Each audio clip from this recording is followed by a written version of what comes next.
Another topic that has been coming up recently is the ousting of Liz Cheney, of course, from I believe Republican conference chairwoman or something like that, which is the number three position in the GOP. And basically, they tried to oust her. I think in February, and on a secret ballot, she won 145 to 61 votes to keep her on into the position. So basically, now they're going to have an open ballot vote, and whoever is going to be against her is probably going to win on that ballot to become the number three in the Republican Congress minority. Number one being Kevin McCarthy, number two being Steve Scalise, number three being maybe Elise Stefanik.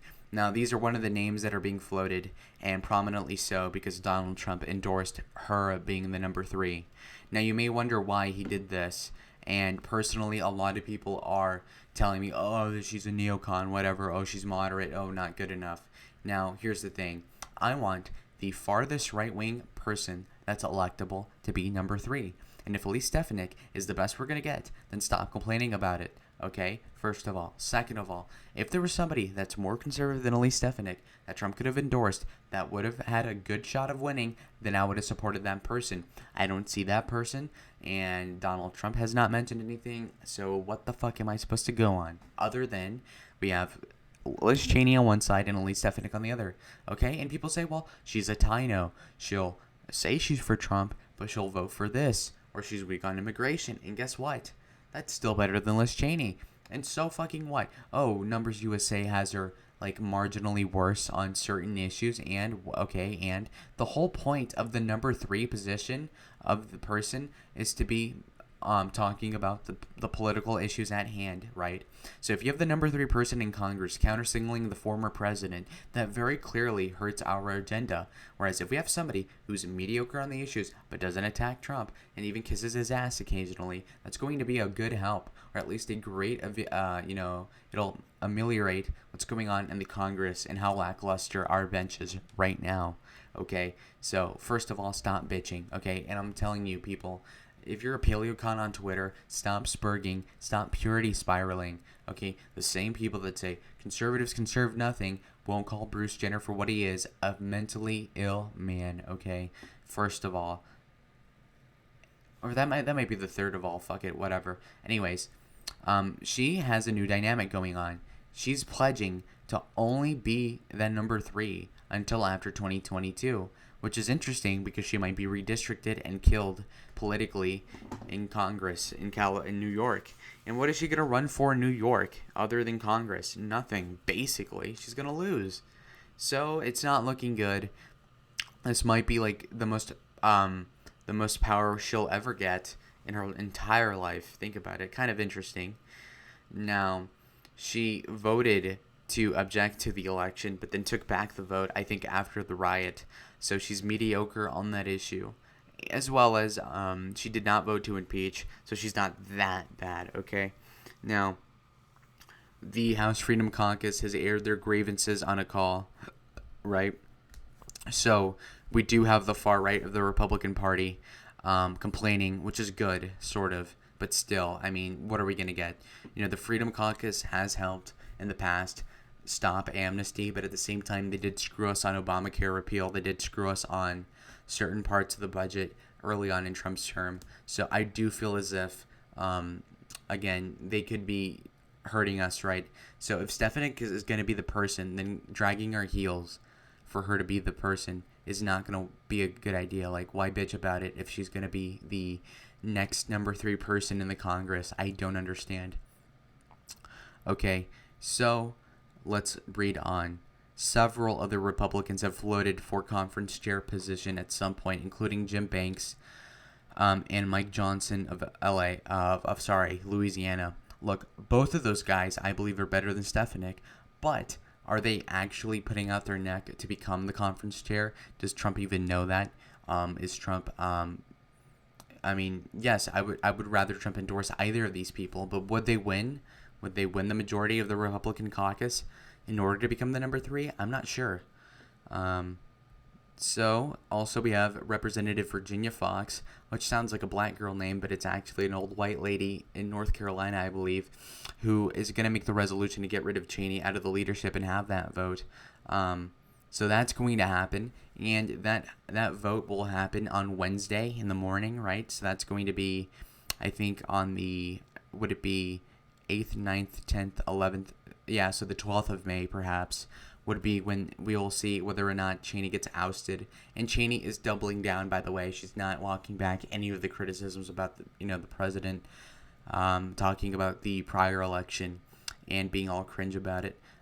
Anyways, if you were to look down here, we'll look at what her record is, okay? Now, we have that she's 36, so, for whoever cares, So we'll look at the bio and we'll see whether or not she's a good choice for this position.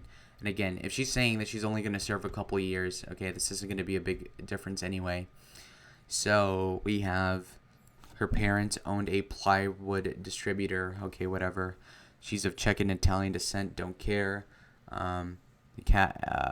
Enrolled at Harvard, okay, degree in government. So she's been wanting to be a politician forever, okay. She joined the Bush administration as a staff to the Domestic Policy Council. Interesting. Stefanik worked in the office for White House Chief of Staff Joshua Bolten. Okay. She helped prepare the Republican platform in 2012. Okay. Okay, so she seems to be pretty milquetoast over here. Now, if you move on to 2014, she announced her candidacy 6 years ago in the 21st district, which had been held for Republicans in 100 years. Wow. So that is insane. So she defeated Matt Donahue in a primary election, 61-39. So that's pretty good. She won the general election by 21, which is kind of crazy. And she won Congress at the age of 30, which is relatively early, which goes to show that she has been a lifelong politician, which is probably a bad thing in most cases. Okay, so she ran in 2016 for Congress again.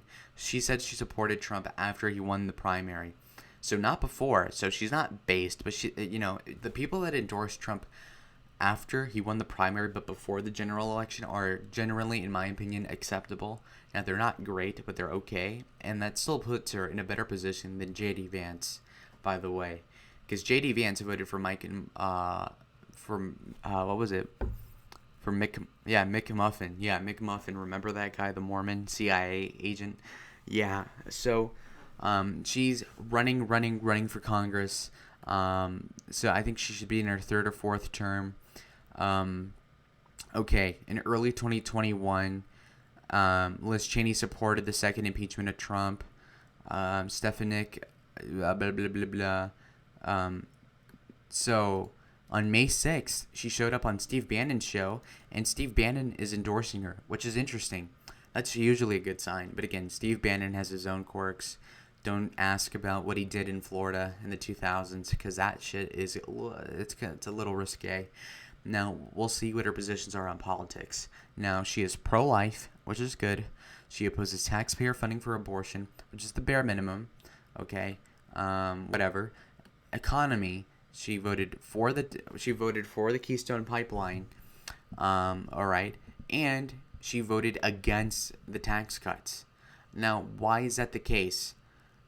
I have people that I know personally, that are on the internet that say that, she voted against the tax cuts not because they cut taxes for the rich.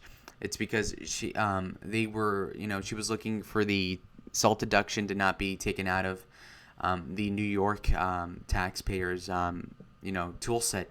And basically the rationale is that if you live in a high tax state, usually like New York or California, that since they tax you more in the local level, that you get to deduct that tax so that you don't have to pay that to the federal government.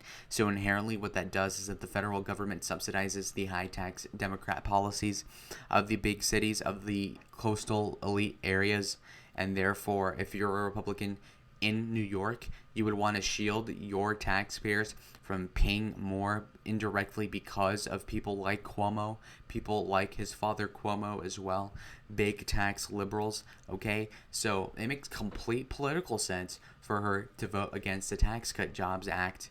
And the people that say, like, oh, it's out of corruption. No, it's not out of corruption. It's just practical use. If the Trump tax cuts raised taxes by de facto in multiple places in big cities because of the high tax policies led by the Democratic mayors and governors of those given regions. Again, so and I'm completely for him getting rid of that deduction because it forces the hand of the Democrats, which is good. Okay, but to say that that was corrupt is not true. It's not. It's a misinterpretation of it. Now, according to 538, which is shit, it found that Stefanik supported Trump's position in 77% of the House votes ever since he became president. That's mediocre. We have to see how red this district is, by the way. The 121st, or sorry, the 21st district. And if you look here, it's if you look at the partisan makeup, it's R+8. What that means is that she should be voting pretty well for Trump. As you can see, Trump did about the same from 2016 to 20, about a 3% difference. You can chalk that up to a myriad of reasons, but as you can see here, it's not a very red region given its history, so for her to vote over 75% with Trump is not bad at all. Okay. So, 19th most bipartisan member of the U.S. Congress. Who cares? Now let's keep reading. So during the first impeachment, she did not support impeaching Trump. So that's a good thing. Again, she could have very easily, being a New York Democrat who's known for being moderate, could have shat on Trump, but she didn't. So that's good. Now let's talk about the well, I shouldn't say it, but the point is, if we're going to talk about the election from before, she supported Trump during that, apparently, which is good. That means that she's either smart enough to go with the Trump policy to save her own ass politically, and if that's the case, that makes her better than Cheney. And if she actually believed in it, then that's even better, right? Now, defense.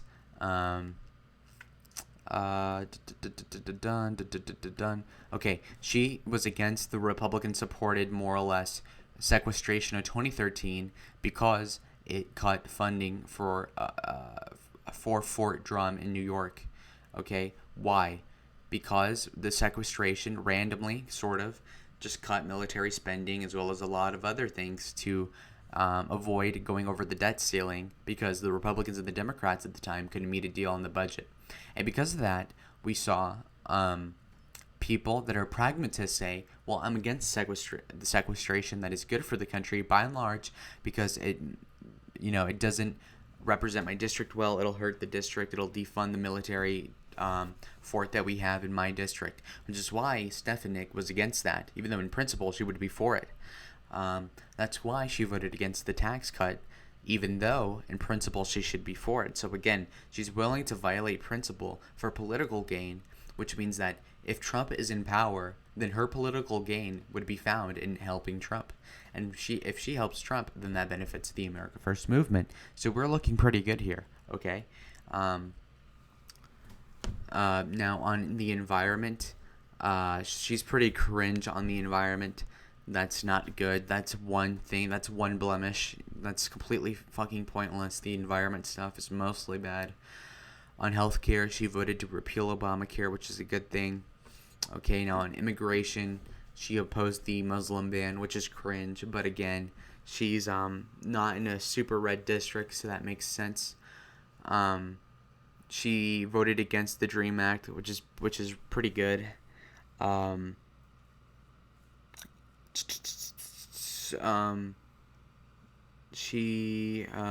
me keep reading. Excuse me. Okay. She voted against the tax cut. Yeah, we know that. Net neutrality is a confusing issue for me. LGBT rights. She was one of 8 Republicans to vote for the Equality Act, which is bad, obviously, because that gives more. It just basically gives more power to the gay people and transvestites and all that, and that's no good for us, normal people. So, That's not a good thing. She didn't have to vote for that. That's definitely cringe. Okay, so a couple of years ago she voted for the Equality Act. Yet this year, in February 25th, she voted against the Equality Act, which is ridiculous. But as you can see here, she was smart enough to know what was in the bill originally, probably. So what we see here is another political expediency thing, where she changes her mind based off of what gets her more power. Okay, so what that means is that even if she's cynical and even if she's a Machiavellian sociopath, that'll benefit us better than Cheney, who not only is manipulative but also is completely against what we stand for. And because of that, it is better to have somebody who's fair weather, because at least with fair weather you can occasionally get something good, whereas with Cheney, she's literally counter-signaling for the sake of counter-signaling. So it's no good at all, okay? Now let's look at the personal life real quick. She lives in a suburb, okay, vacation house, has a townhouse, Roman Catholic, okay, so that's that. So Stefanik seems to have a mixed record. My conclusion is that Stefanik is definitely an opportunist, but her being an opportunist is actually a good thing for the short term. And if she is being honest about only being conference chair until 2022, that means that she won't be able to get that much of a stranglehold on the party, which is a good thing. And she won't be criticizing Trump like Cheney is, which is a good thing. And again, if Trump already endorsed her, I mean, there's no turning back at this point in getting somebody else in other than her, right? Or keeping Cheney, which is the worst option. And because of that, I do support Stefanik for number 3 position in the Republican minority, unless of course there's somebody viable that could be supported that's more right wing. But of course that isn't the case. So because of that, pragmatically, you must go with Stefanik. Okay, and on policy, I would rate her a 5 out of 10. She's all right. Okay, nothing special. Basically a Rubio, just meh. But that's okay. Better than Cheney. And people like to say, well, this is why we lose. It's like, no, stupid. The reason why we don't have paleocons in office is in part because those ideas are not popular with people, okay? Most people don't believe in that stuff. That's why we don't have that representation in Congress, okay? So when democratic socialists like AOC say, oh, why don't we have more socialists in Congress? Why don't Democrats vote for socialists? Because they don't want them. Oh, why don't Republicans vote for far-right people? Because they just don't fucking want you. Okay? Get over it. So let's go with the most right-wing person for now. And when we are able to get somebody more conservative, we'll get them in that position. Okay? Deal with it and be smart. Anyways, guys, thank you for watching.